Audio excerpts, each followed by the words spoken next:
Please, a better round of applause for Dr. Clement Akam. From Ghana and you are in this hall, just replace the name Ghana with the respective countries that you come from. That is just to tell you that Africa has to be on the move. And I understand we have our colleagues from Sierra Leone, from Guinea-Bissau, from Nigeria, and Djibouti also in the hall. Please, you are welcome. Let's see your hands, and let's all know that we are talking about the movement of the African continent. Please, can you just rise so that the hall will acknowledge your presence here, and our friends from other African countries.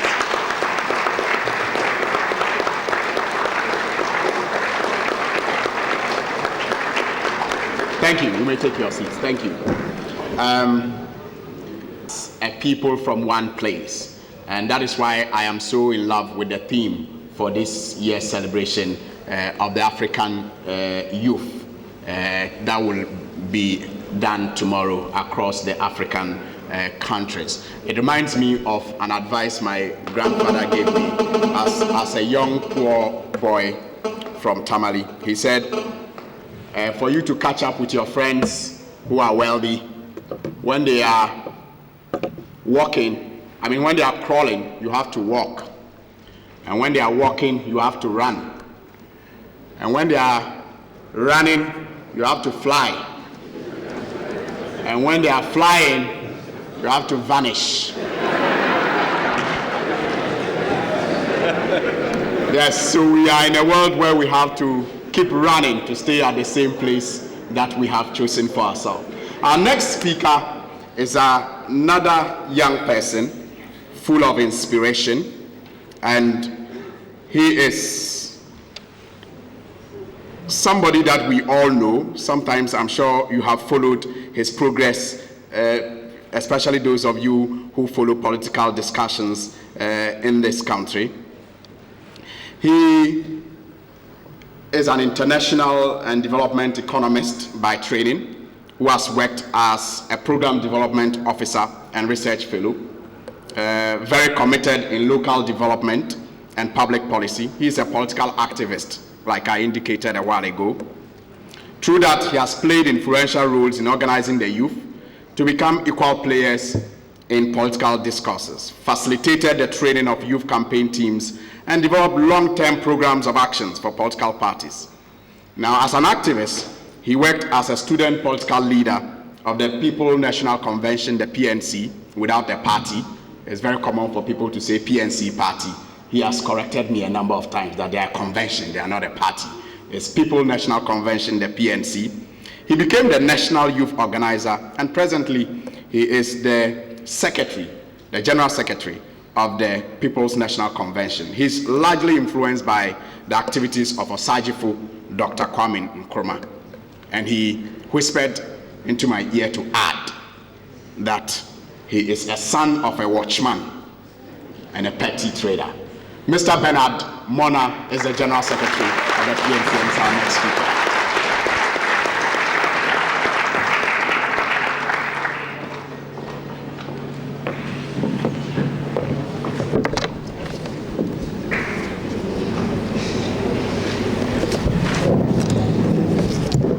I think I'm too tall for this mic.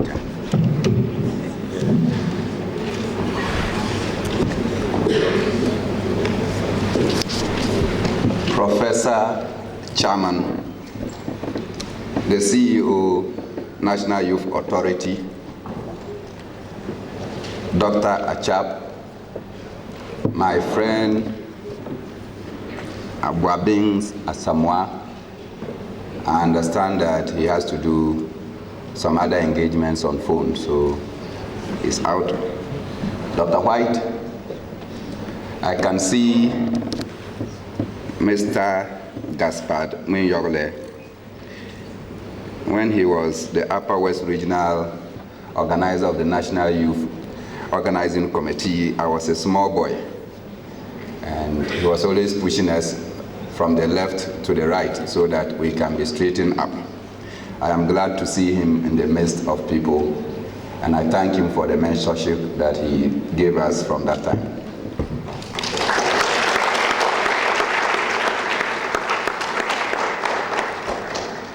I also see Mr. Archibald Donko, a man who influenced me to work and stay, particularly when we were developing the framework for the National Youth policy that is now being implemented. We had met at Dodowa. We met also at Shai hotels. And he would not allow me to sleep. He kept waking me up with my friend Kofi Adam to develop what has become the National Youth Policy and its framework. Such men have contributed so much in shaping the hard work that all of us think that doesn't kill. I thank you also for being here.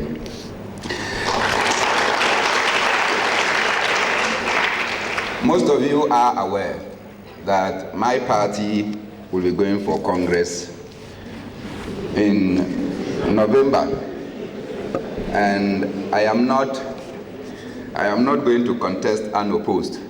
I'm going to run for General Secretary with some others. So yesterday, all of us had to run to Sunyani, where they were doing the Sunyani Mornah Regional Conference.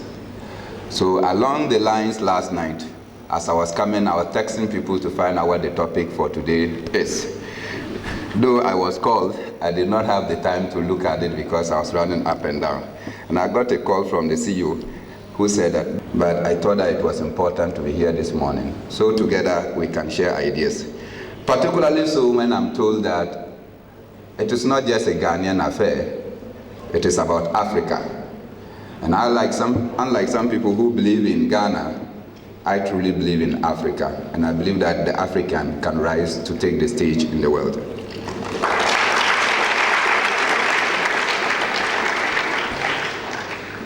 Our topic is a very interesting topic. It's talking about democracy, it's talking about development, and it's talking about a united Africa.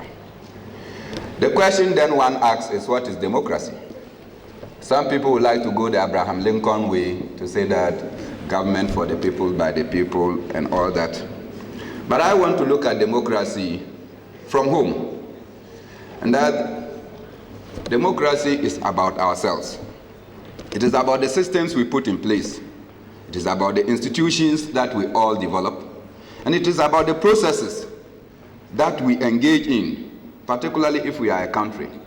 And those processes certainly will lead us to greater freedoms, and every freedom must also be accompanied by responsibility.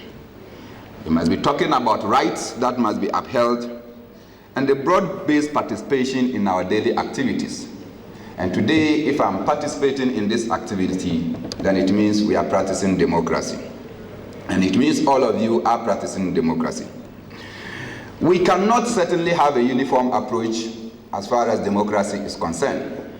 And indeed, what the Western world has tried to tell us that they are doing well, we should follow their example, sometimes beats the imagination of a young African like me. Africa certainly has so many cultural diversities, no doubt about it. But who can say that Ghana doesn't have cultural diversities? And yet, we are a united country. Because if you go to where I come from, you speak Wale, you speak Sisali, you speak Dagari. If you go to northern region, you'll be speaking Gonja, you'll be speaking Dagbanli, and what have you. And if you come to Akan, you'll be speaking Fanti, you'll be speaking Twi. And yet all of us find it necessary that we have to come together under one banner called Ghana. So for those who have constantly said that Africa cannot unite because we come from different backgrounds, simply don't understand that our unity is not in the various languages we speak, or is not in the cultural diversities that we have, but that our unity is in fighting for the common good of our people, ensuring economic emancipation, and above all, greater freedoms in our system. And so, when one is talking about democracy, and particularly the one that is being exported to us, and Africans are indeed swallowing it hook, line, and sinker, I find it extremely unacceptable. Because at the time Africa started struggling for its own space, struggling to let the rest of the world know that the people have an inalienable right to self-determination, self-governance, and greater freedoms, some people somewhere thought that they had the God-given right to dominate over another group of people. Domination is not democracy. Domination is indeed an affront to democracy, and yet that is what was put on us. People came here and enslaved us. People came here and colonized us. They plundered our resources for the greater economic development of their nations. And out of that, they come and tell us that we have to learn from their example. Surely, Africa will learn, but not from the blood examples that America and other countries have. Why should we learn from their example of slavery? Why should we wake up one day and go and sit in Casablanca or in Djibouti and decide that we will begin to partition the rest of Europe so that Ghana will go and now host France, clear Sarkozy and his people, and then begin to exploit the resources of France for the better development of Ghana? That is the example that they have, and that is not the example we want to learn.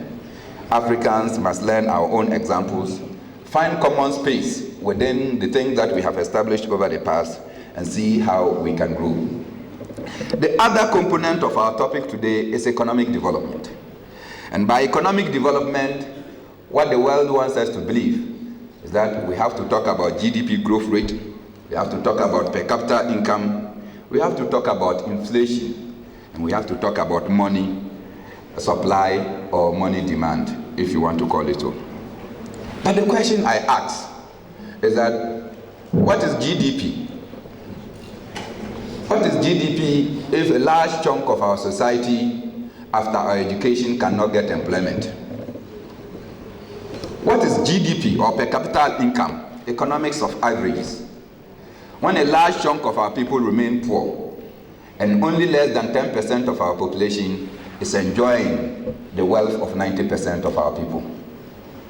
What is the significance of GDP when we have natural resources in our country, like gold, that only 5% of gold revenue stays in Ghana and 95% flies away off our shores? What is GDP if our governments can auction our oil revenues for 12% stake and 88% is for some other people?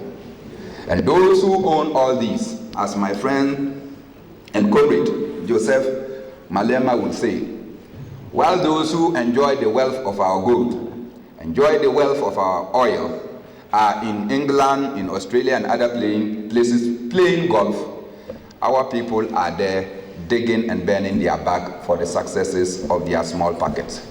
Certainly that cannot be economic development.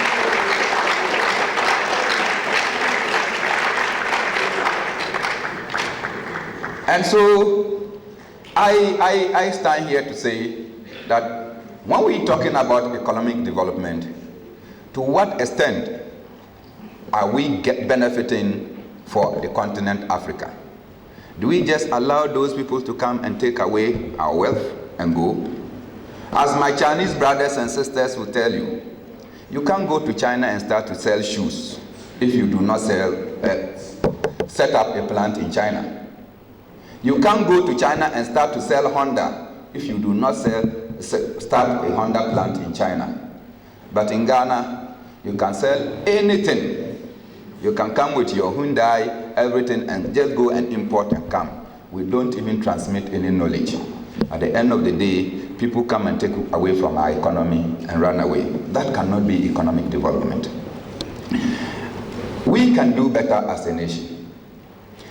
When we begin to say our resources are our resources, and that if you want to benefit, you benefit the minimum and not the maximum.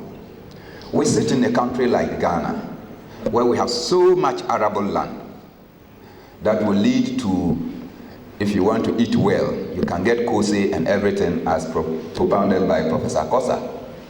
We can get it here.